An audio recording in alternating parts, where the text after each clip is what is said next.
Good morning guys, মুপুনাম চলে এসে তোমার সাথে অনেক গল্প করতে। তো গাইস, এই ভিডিওটা ছিল আমার জন্মদিনের দিন, যেটা এপ্রিল মাসে চলে গেছে, কিন্তু আমার ফোনের মধ্যে এই ভিডিওটা পড়েছিল। আসলে আমি এত বেশি পোটেস্টিভ ভিডিও বানাই, হ্যাঁ, এত বেশি লোকে নিয়ে বকবক করি যে নিজের জিনিসগুলো তোমাদের সাথে দেখাবো, শেয়ার করবো, আমি সময়ই পাই না। তো যাই হোক গাইস, আজকে পেয়েছি তাই দেখালাম।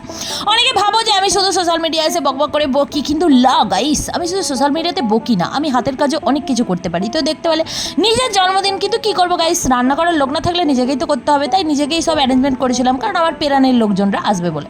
তো দেখতে পাচ্ছ আমাকে সবাই গিফট করেছে, আর সবাই আমাকে বললো যে তুমি এবার বসে বসে সব গিফটগুলো খুলে খুলে দেখাও, আমরাও একটু দেখি আর তুমি একটু এনজয় করো।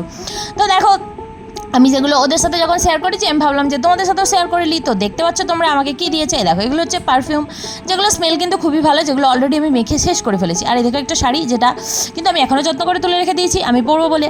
অ্যাকচুয়ালি গাইস, এই শাড়িটা আমাকে দেওয়া হয়েছিল যাতে আমি এই শাড়িটি পরে, মানে এটা গ্রিন কালার যেহেতু শাড়ি, এটা পরে ভোট দিতে যাই, আর ভোটটা কিন্তু আমি মমতা ব্যানার্জিকে দিয়ে আসি। তো গাইস, তোমরা তো জানো আমি মমতা ব্যানার্জির ডাই হার্ট ফ্যান, তাই আমি তো ভোটটা মমতা ব্যানার্জিকে দেবো। এবার শাড়িটা যেটা হোক সেটা পরে যাবো। তো যাই হোক, জিন্সের প্যান্ট আর টপ পরে গেছিলাম, বুঝতে পারছো, কারণ আমি ওটাতে খুব কমফোর্টেবল। আর দেখো এখানে এই ব্যাগটা, যেটা কিন্তু আমি এক্ষণে ইউজ করি, আর এর মধ্যে কিন্তু অনেক ক্যাচার ক্লিপও রয়েছে, যেগুলো আমার অত্যন্ত ভালো লাগে। আর এই গেঞ্জিটা হচ্ছে সঞ্জীবের জন্য গিফট করা হয়েছিল। সব কিছু আমাকে দিলে হবে, একটা কিছু তো ওকেও দিতে হবে, তাই না? তো দেখো এখানে কিন্তু সবকটা প্যাকই মোটামুটি তোমাদের খুলে দেখিয়ে দিলাম। আর এখানে কিন্তু একটা জিনিস আছে, যেটা কিন্তু গরম রুটি করে ঢেকে রাখার জন্য ভীষণ সুন্দর হয়েছে, কিউট হয়েছে দেখতে এটা। তো আমার সবকটা গিফটই প্রচণ্ড ভালো লেগেছে। এবার চলো তোমাদেরকে দেখাই আমার পেরানের মানুষগুলোকে। তোমরা অনেকে হয়তো ওদেরকে চেনো, আবার অনেকে হচ্ছে চেনো না। তো যারা চেনো না তারা দেখে নাও, আর যারা চেনো তারা তো চেনোই। দেখো গুলুগুলো বাচ্চাগুলো কিন্তু বসে রয়েছে, কারণ এরা সব ছোটো ছোটো বয়সে বিয়ে করেছে, তাই এদের বড় বড় ছেলে মেয়ে হয়ে গেছে, ওই আমারই প্রথম।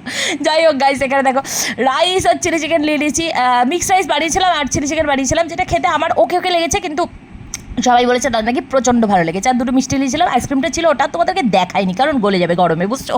তো চলো guys, tata bye bye. Video ভালো লাগলে লাইক কমেন্ট, না ভালো লাগলে স্কিপ।